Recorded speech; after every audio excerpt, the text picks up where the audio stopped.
Imagine um território vasto e inexplorado, uma paisagem cheia de cavernas escondidas e rios sinuosos de pensamento. Esse território é a mente humana. Carl Jung foi um de seus exploradores mais corajosos. Ele não tinha medo de se aventurar no desconhecido. Ele buscou mapear a própria essência do nosso ser. Um verdadeiro bandeirante do mundo interior. O que impulsionava essa curiosidade incansável? Vamos descobrir. Que tal? Ele nasceu na Suíça, um lugar de montanhas e mitos. Talvez esse ambiente tenha moldado sua jovem mente. Inspirou um senso de maravilha, uma busca por profundidade. Jung não via apenas a superfície das coisas. Ele procurava as correntes ocultas por baixo. Como um arqueólogo da psique, ele cavou fundo. Ele queria entender o que nos move, do que são feitos os sonhos e por que somos quem somos. Uma jornada fascinante, você não acha? Jung via a mente não como uma máquina simples, mas como um universo vivo, pulsante, cheio de símbolos, histórias e sabedoria ancestral. Ele acreditava que todos nós carregamos esse universo dentro de nós. Um cosmos pessoal esperando para ser explorado. Seu trabalho nos convida a nos tornarmos astronautas de nossas próprias mentes, para navegar por nossas estrelas e galáxias interiores. É um chamado à aventura. Um chamado para nos conhecermos verdadeiramente. Você está pronto para tal exploração? Por que sonhamos? O que são esses arquétipos? O que é esse eu sombra que todos nós possuímos? Jung acreditava que essas não eram apenas questões acadêmicas. Eram chaves para uma vida mais plena, mais rica. Ele nos mostrou que entender nosso mundo interior não é um luxo, mas uma necessidade para a cura, para o crescimento, para a totalidade. Seu legado é um farol para todos que buscam. Uma luz nas paisagens muitas vezes enevoadas da alma. Pense num iceberg. O que você vê? Apenas a ponta, flutuando acima da água. Mas sob a superfície, existe uma parte imensa e oculta. Jung dizia que nossa mente é muito parecida com isso. A pequena ponta? Essa é nossa mente consciente. É o que sabemos sobre nós mesmos. Nossos pensamentos diários. Nossa percepção imediata. A sala de controle, por assim dizer. Mas o verdadeiro poder, o vasto mistério, jaz escondido bem lá no fundo, no reino do inconsciente. Esse reino inconsciente não é vazio. Não é apenas um vácuo escuro, como alguns podem pensar. Em vez disso, Jung o descreveu como um lugar vibrante, um depósito de memórias, instintos e experiências esquecidas. Ele contém energias poderosas que moldam nossos sentimentos, nossos comportamentos, nossas escolhas, até mesmo nossos destinos. Ele acreditava que frequentemente agimos a partir desse lugar oculto, sem sequer perceber sua profunda influência. Um diretor oculto no teatro de nossas vidas. Intrigante, não é? Jung fez uma distinção crucial. Ele falou do inconsciente pessoal. Este é único para cada um de nós. Contém nossos próprios pensamentos reprimidos, nossos complexos pessoais e feridas emocionais enterradas. Coisas que empurramos para longe, talvez dolorosas demais para enfrentar. Mas ele também descreveu algo mais vasto, algo compartilhado por toda a humanidade.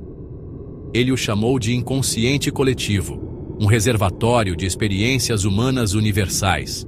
O inconsciente coletivo é como uma biblioteca ancestral, repleta de arquétipos, as imagens primordiais.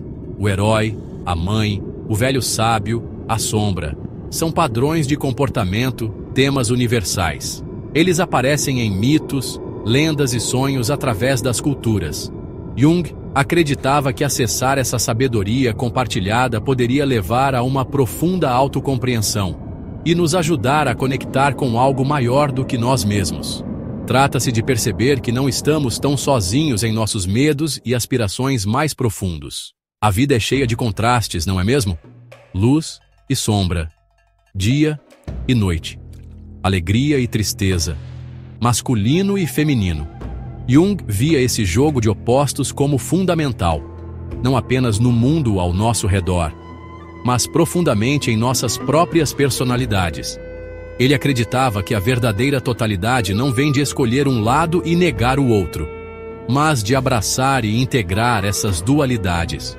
Um delicado ato de equilíbrio que dura a vida inteira. Considere a persona, a máscara que usamos. É o eu que apresentamos ao mundo. A versão educada, socialmente aceitável. Mas por trás dessa máscara jaz a sombra. A sombra contém partes de nós mesmos que escondemos. Aspectos que podemos considerar negativos ou indesejáveis.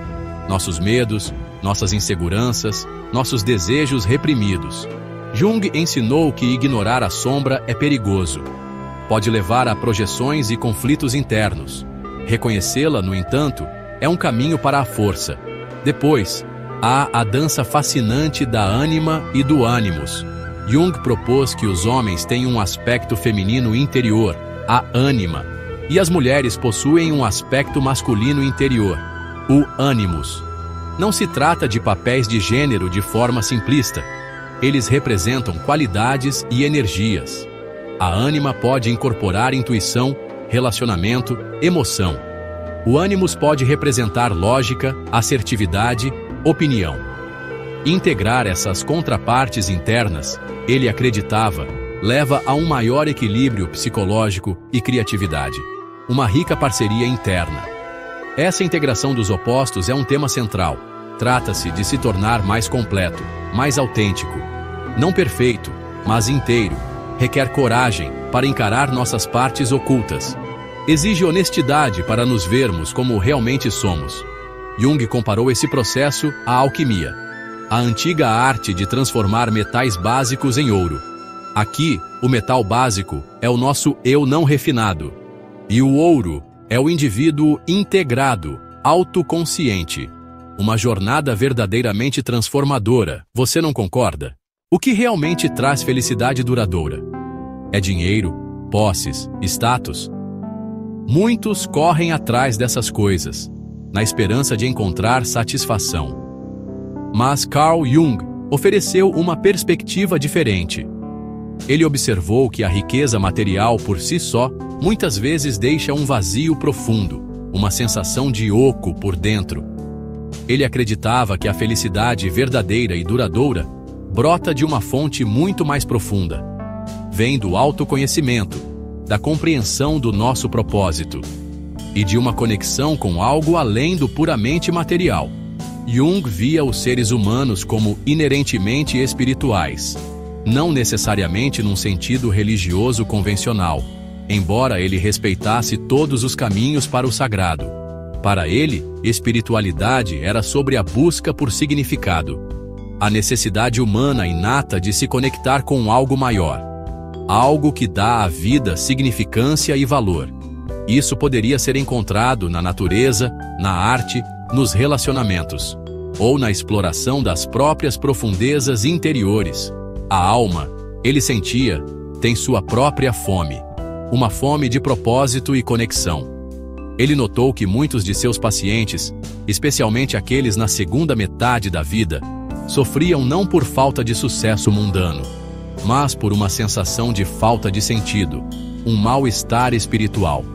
Tinham subido a escada do sucesso, apenas para descobrir que ela estava encostada na parede errada. Jung acreditava que a perda de conexão com nosso núcleo espiritual interior, com nossos mitos e símbolos, era uma causa significativa das ansiedades modernas. Ele encorajou uma redescoberta dessa paisagem interior.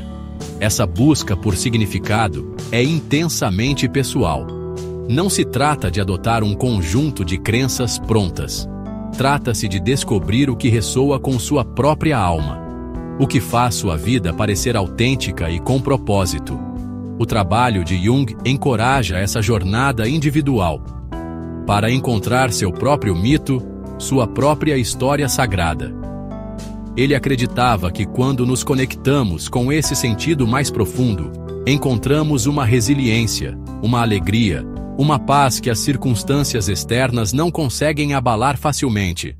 Uma profunda fonte de riqueza interior.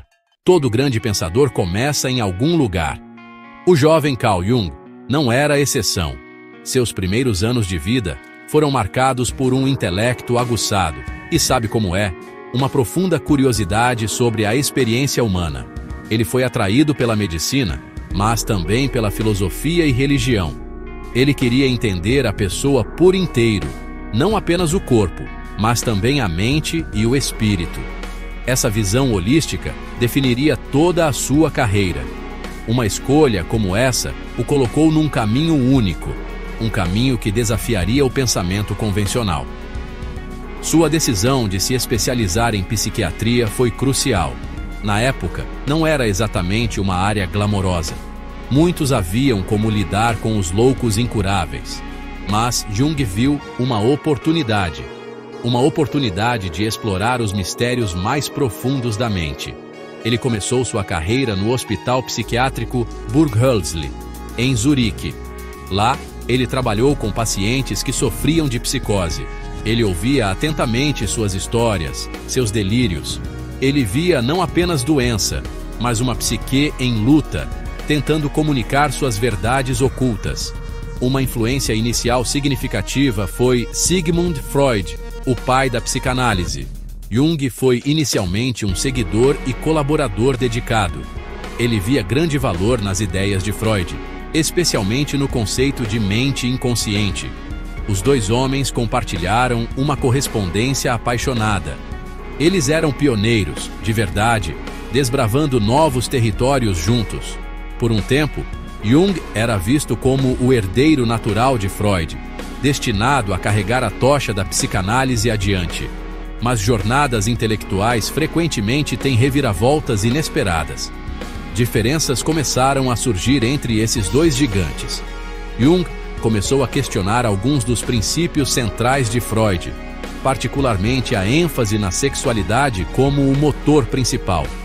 Jung sentia que o inconsciente era mais amplo, mais rico. Ele postulou o inconsciente coletivo e os arquétipos. Ele também tinha uma visão diferente sobre a natureza da libido, vendo-a como uma energia vital geral, não apenas sexual. Essas discordâncias eventualmente levaram a um rompimento doloroso, uma separação que impulsionou Jung a forjar sua própria escola distinta. A psicologia analítica nasceu dessa divergência.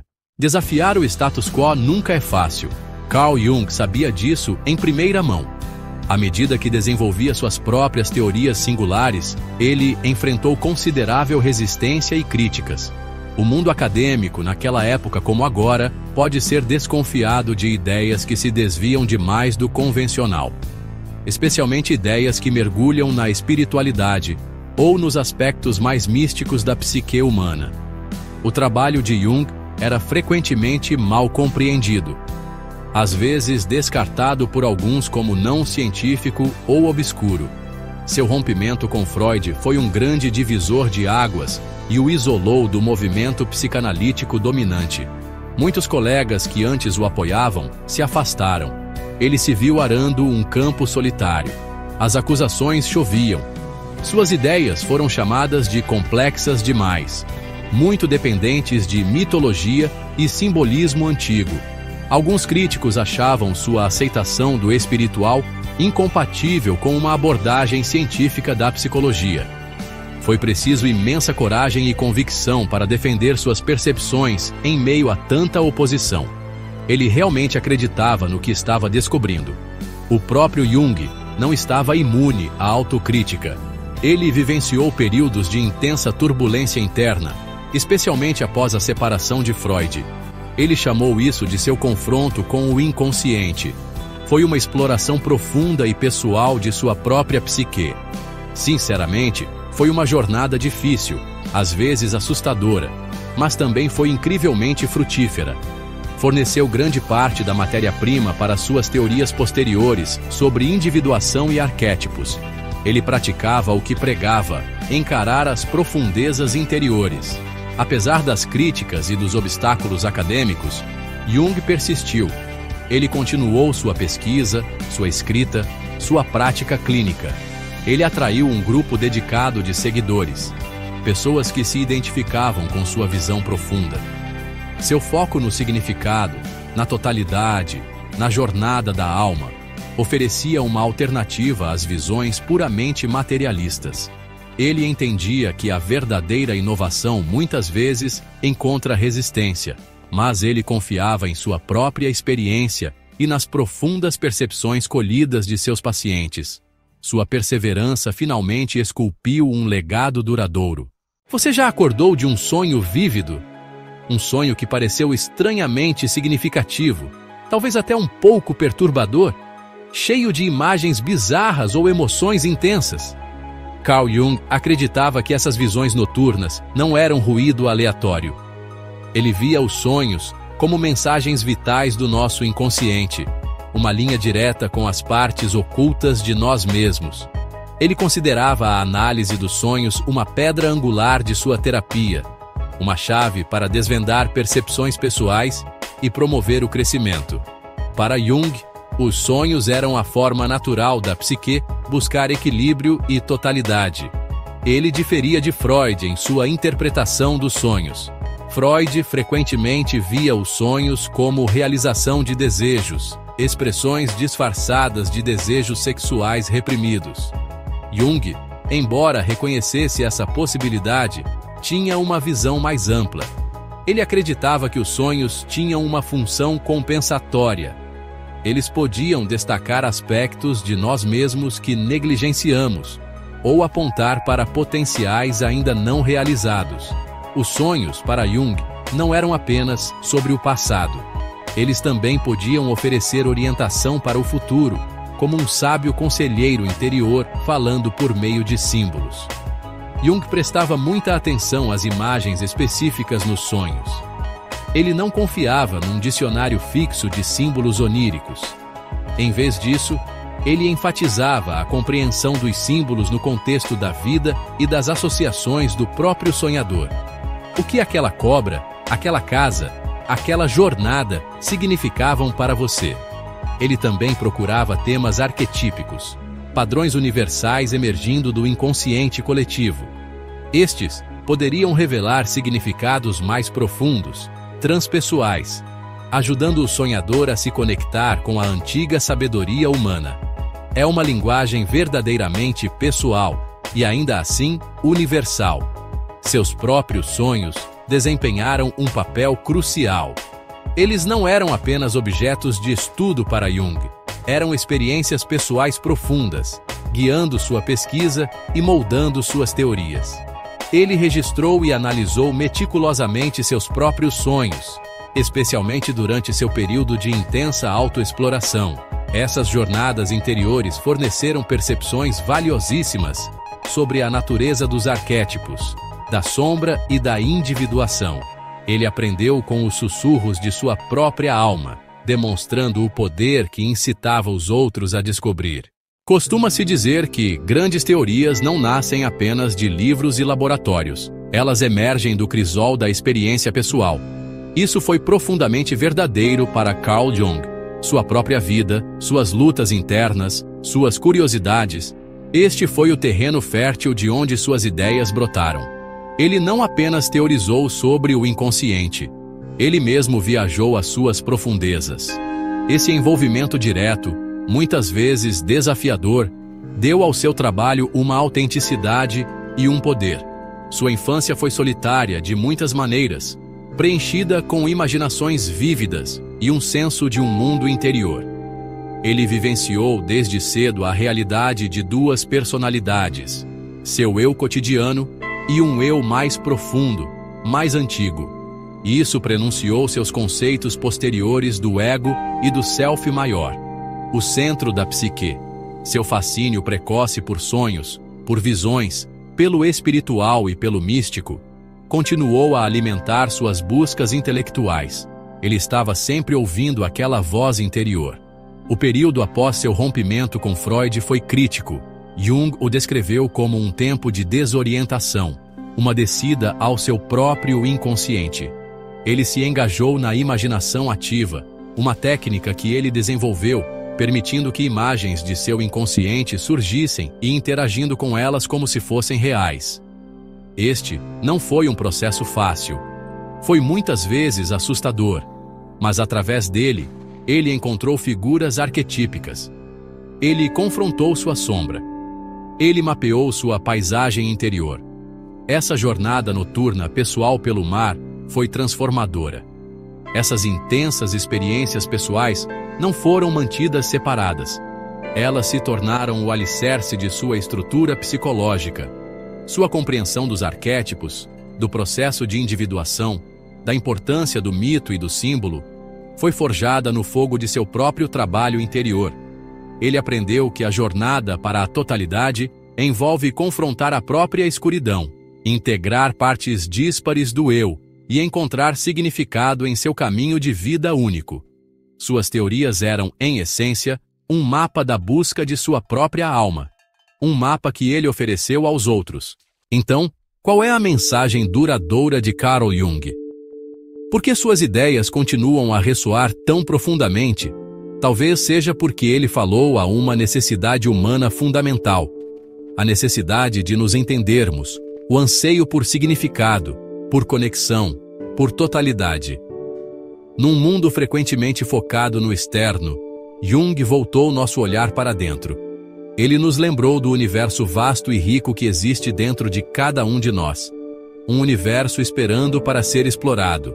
Seu trabalho não é um conjunto de respostas fáceis. É um convite a uma jornada para toda a vida. A jornada da individuação, como ele a chamou. O processo de se tornar um indivíduo único e integrado. Isso significa abraçar todas as partes de nós mesmos, a luz e a sombra, o consciente e o inconsciente.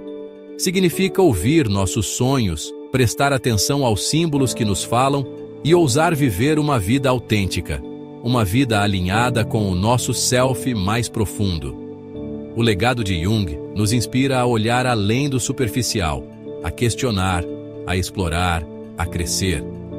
Ele mostrou que a felicidade não é encontrada na conformidade com as expectativas externas ou no acúmulo de bens materiais, mas no ato corajoso da autodescoberta, em encontrar nosso propósito único e em cultivar uma rica vida interior. Esta é uma mensagem de profunda esperança e relevância duradoura em nossos tempos modernos. Suas ideias oferecem ferramentas para navegar pelos desafios da vida, para entender nossos relacionamentos, para dar sentido aos nossos conflitos internos. Ele nos capacita a nos tornarmos participantes ativos em nosso próprio desenvolvimento psicológico e espiritual. Carl Jung foi mais do que apenas um psicólogo brilhante. Ele foi um guia para a alma. Seu trabalho permanece um farol para todos que buscam uma compreensão mais profunda de si mesmos e uma existência mais significativa. A busca pelo autoconhecimento, ele nos mostrou, é a maior das aventuras.